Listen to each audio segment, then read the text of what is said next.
이혼 소송 중 남편이 사망했습니다. 이혼 소송 중이었기 때문에 상속관계를 둘러싸고 이해관계자들의 관계가 굉장히 복잡하게 얽혀 있는데요. 이런 경우에 사망한 남편의 상속자는 누가 될까요? 직계 존속인 어머니? 아니면 이혼 소송 중이었던 아내? 내연녀 혹은 내연녀의 뱃속에 있었던 태아. 이혼 소송 중에 배우자가 사망한 경우 남은 배우자는 상속을 받을 수 있을까요? 오늘 사연으로 한번 알아가 보시죠.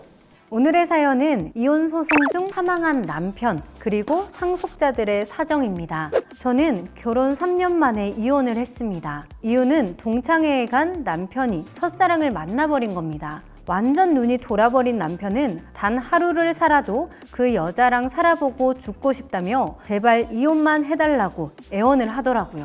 도대체 첫사랑이 뭐길래 남자들의 첫사랑은 무덤까지 포레버입니까? 아내라고 가슴에 묻어둔 사랑이 없겠어요? 얼마나 대단한 첫사랑이길래 단 하루라도 살아보고 싶은 거예요. 변호사님, 다른 사람과 살고 싶고 첫사랑과 살고 싶어 하는 게 배우자의 외도인가요? 살고 싶어 하는 것만으로는 당연히 외도가 아니겠죠. 근데 살고 싶어서 진짜 다른 사람이랑 살림을 차린다. 아니면 부적절한 관계를 만들어 나간다. 이건 당연히 외도겠죠. 뭐 첫사랑이라고 까방권이 있는 건 아니니까요.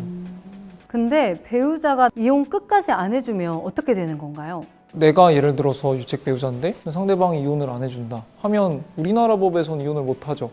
왜냐하면 우리나라 법에서는 유책 배우자는 이혼 청구를 못 하고요. 네. 유책 배우자의 상대방, 그러니까 무고한 배우자는 이혼을 청구할 수 있는 거죠. 그런 경우에는 뭐 내가 잘못했으니까 결혼 관계 끝내고 싶어도 평생 살아야 되는 겁니다. 그렇지만 아내가 이혼을 안 해준다고 해도 이게 사랑으로 지금 관계가 무너져 버렸잖아요. 그래서 이 아내분 결국 이혼을 해주는데요. 본격적인 이야기 지금부터 시작합니다. 남편은 돌아가신 아버님께 받은 유산이 있으니 아파트 포함 모든 재산을 제게 주겠다고 약속했습니다. 그렇게 합의하에 이혼을 했고 남남이 되었습니다. 뒤 한번 돌아보지 않고 첫사랑에게 가는 그의 뒷모습은 어깨춤을 추는 듯 즐거워 보였습니다. 해도 해도 너무하네요. 그래도 산 세월이 있는데. 한편으론 저렇게까지 좋아 죽겠다는 사람이 생긴다면 그 사람과 살아봐야 좋지 않을까 싶기도 하고, 평균 수명이 100살까지 늘어서 100살까지 제가 좋아하는 배우자와 산다는 건 정말 행운이 아닐까요? 마음이 변해도 사랑이 끝나도 결혼은 종신까지 가야 하는 걸까요? 당연히 아니죠. 그러니까 우리가 이혼 제도를 활용하고, 저는 내가 더 이상 이 남편 또는 아내를 사랑하지 않는다면 나의 행복을 위해서 이혼을 하고 또 새로운 출발을 하는 것도 나쁘지는 않은 선택이라고 생각합니다. 이혼에 있어서는 법이 크게 유책주의와 파탄주의 두 개로 나눠지거든요. 파탄주의 같은 경우는 이미 혼인관계가 파탄이 돼서 다시 회복할 수 없을 거라고 판단이 되면 누구에게 귀책 사유가 있든 유책 사유가 있든 상관없이 이혼을 청구할 수 있도록 하는 제도이고요. 이에 비해서 유책주의는 유책이 있는 배우자는 이혼을 청구할 수 없고 유책이 없는 상대방 배우자만 이혼을 청구할 수 있는 겁니다. 근데 우리 법은 계속 뚜렷하게 유책주의를 택하고 있거든요. 그래서 파탄주의만으로, 그러니까 우리 부부관계가 이제 파탄됐고 더 이상 서로 사랑하지 않아요, 이것만으로 법정에서 재판상 이혼을 청구할 수 없기 때문에 이런 사태들이 발생을 하는 거거든요. 유책 배우자의 경우에는 최대한 상대방이랑 잘 합의를 해서 합의 이혼을 할 수 있는 방법밖에 없고요. 유책 배우자가 아닌 상대방 배우자 같은 경우에는 내가 그냥 살기 싫다 이러면 상대가 나랑 계속 살고 싶다고 하더라도 재판상 이혼을 청구할 수 있고, 그게 아닌 경우에는 서로 합의를 해서 이혼하는 두 가지 선택항이 있는 거겠죠. 계속해서 사연 읽어보겠습니다. 저도 죽을 때까지 보지 말자 독한 마음으로 돌아섰지만 그 모습이 진짜 마지막이 될 거라 상상도 못했어요. 남편이 교통사고로 사망을 한 것입니다. 그렇게 죽고 못 사는 첫사랑과 제대로 살아보지도 못하고 얼마나 억울할까 안쓰러운 마음도 잠시, 바로 몇 시간 전이라면 남편의 유산은 배우자인 내가 받았어야 하는데 남편이 적지 않은 재산 누가 상속받을까?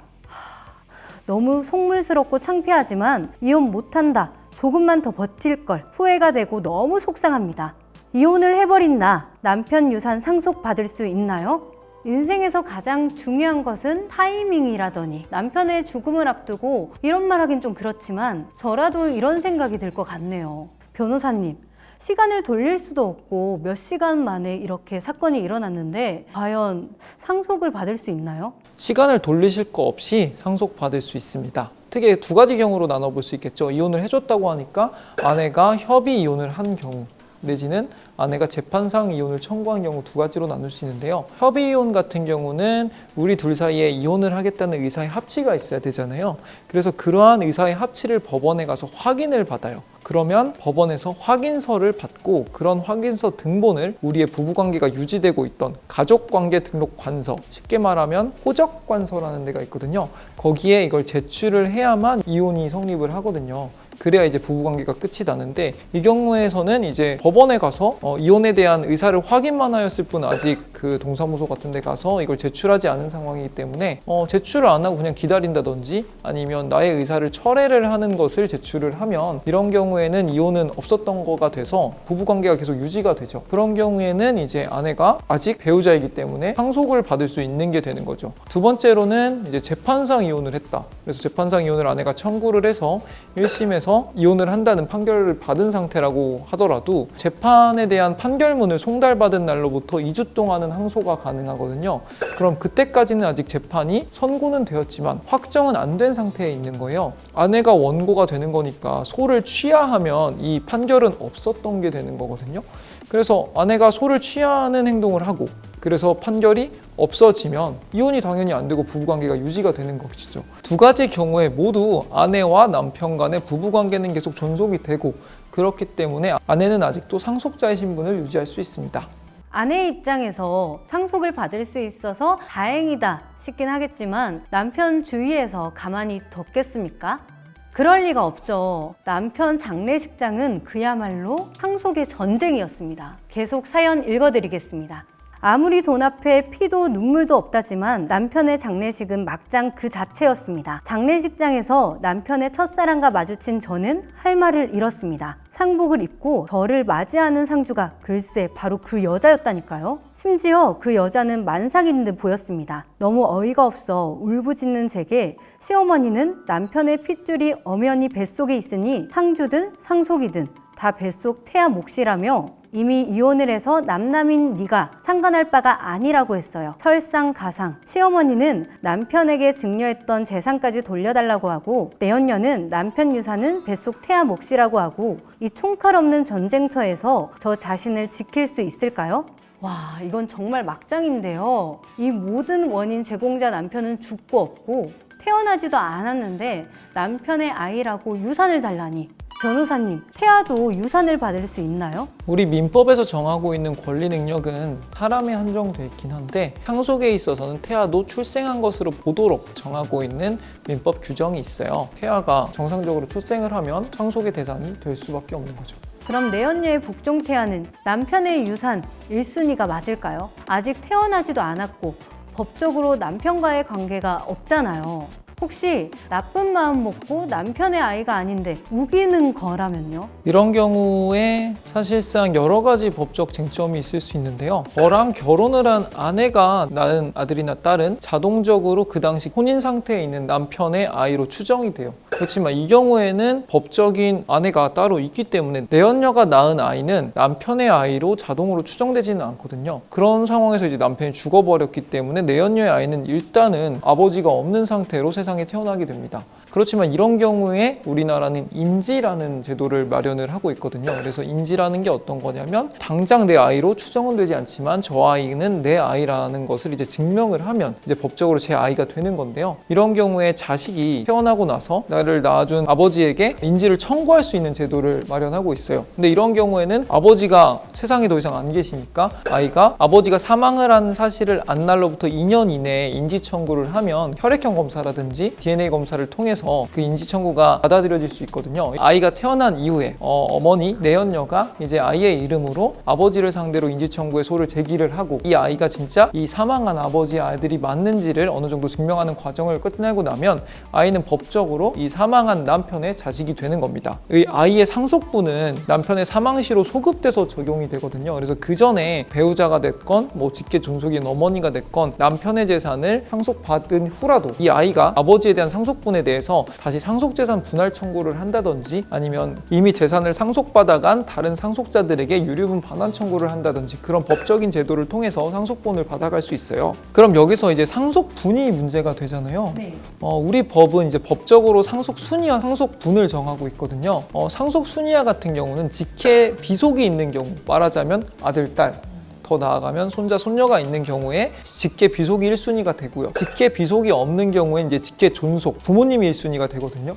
근데 이 경우에 일단 아이가 태어나기 전에는 직계 비속이 없는 상태이니까 직계 존속인 어머니가 1순위가 될 거잖아요. 그렇지만 그 이후에 아들이 태어나고 그 아이가 인지를 통해서 자신이 망인의 자녀임을 인정받고 이를 통해서 다시 자기 상속권을 회복을 한다면 직계 존속인 어머니의 상속권은 없어지겠죠. 그러니까 직계 존속이 받아갔건 상속분은 다시 직계 비속인 다시 태어난 아이에게 돌아가는 게 됩니다. 그리고 법적으로 정하고 있는 상속분은 크게 1.5대 1이라고 생각을 하면 되는데요. 1순위 직계 비속, 2순위 직계 존속 이게 있는 경우에 배우자가 있다 그러면 직계 비속이 있는 경우에는 직계 비속 한 명과 배우자가 1대 1.5 그러니까 배우자가 50% 정도 더 많은 거죠. 이렇게 나눠 가지는 거고요. 직계 비속이 없는 경우에는 직계 존속이 1, 배우자가 1.5 이래서 다시 또 1대 1.5로 나눠 갖는 게 되는 거죠. 그래서 이러한 경우에는 사실 아내 입장에서는 어떻게든 똑같을 수밖에 없는 게 인지가 안 됐다. 아이가 태어나는 과정에서 문제가 생겨서 뭐 사망을 하였거나 아니면 태어난 이후에도 남편의 아이인 게 인지가 안 되었다고 하면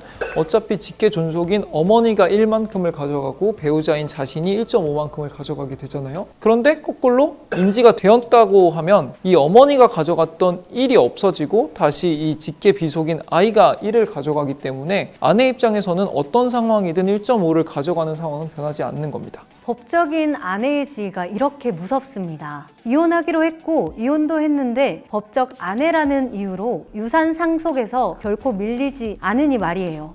요즘 혼인신고 미루는 부부들 많은데 결혼을 하면 혼인신고부터 해야겠어요. 그렇죠. 법률상 아내와 사실혼상의 아내는 많은 경우에 비슷한 지위를 인정받는데요. 상속에 있어서는 사실혼상의 배우자는 상속권을 인정받을 수 없습니다. 다만 일정한 경우에는 이제 상속권 비슷하게 인정받는 경우가 있는데요. 국가 재해라든지 아니면 국가 보상금에 있어서 유가족에게 주는 보상금이나 급여에 있어서는 사실혼 관계에 있는 배우자에게도 인정이 되기도 하고 특히나 사망한 사람의 상속인이 하나도 없는 경우에 이런 경우에 원칙적으로 이제 민법상의 국가에게 그 재산이 다 귀속이 되거든요. 그러한 경우에 사실혼 관계자인 배우자가 자기가 특별 연고자임을 주장해서 그 재산을 받을 수는 있는데 이러한 경우에 엄연히 말하면 상속은 아니지만 분열하는 제도를 통해서 상속과 비슷한 효과를 누릴 수는 있습니다. 너무나 억울했던 시어머니가 마지막 펀치를 날립니다. 내가 우리 아들에게 줬던 내 돈은 다시 돌려줘라고요. 증여재산 반환 청구를 하셨어요. 내 아들 행복하라고 준 돈 쓰지도 못하고 죽은 것도 억울한데 솔직히 남 좋은 일만 하게 생겼잖아요. 부부가 노력하며 번 재산은 당연히 아내 몫이겠지만 이건 돌려줘야 할 것 같은데 사망한 아들에게 증여한 재산을 돌려받을 수 있나요? 네, 이런 경우에는 보통적으로 당연히 불가능하겠죠. 부부는 기본적으로 재산 공동체이기 때문에 설사 아들에게 줬다고 하더라도 이 부부 생활을 위해서 쓰는 돈이지 이게 철저하게 아들에게 줬다? 아들이 죽었으니까 이제 다시 내 거 이렇게 되진 않습니다. 그리고 그 아들에게 준 재산이라고 할지라도 이건 기본적으로 상속 재산에 포함돼서 계산이 되겠죠. 그렇기 때문에 내 아들에게 주려고 했던 거기 때문에 다시 돌려달라 이럴 권리는 없는 거고요. 그래서 요즘 이런 것들에 대해서 슬기롭게 해결하기 위해서 신탁회사들을 통해서 증여신탁을 하는 경우도 있긴 해요. 이건 이제 다음번에 한번 다뤄볼 텐데 그런 게 아닌 경우라면 어머니의 주장은 법적으로 이유가 있다고 볼 수 없습니다. 이혼 소송 중 사망한 배우자의 상속 관계에 대해서 알아봤는데요. 이혼 소송 중 재산 분할, 상속 문제로 힘들어 하신다면 친구에게 묻지 말고 이혼 변호사에게 물어보세요. 이혼 전문 변호사 심규덕이었습니다.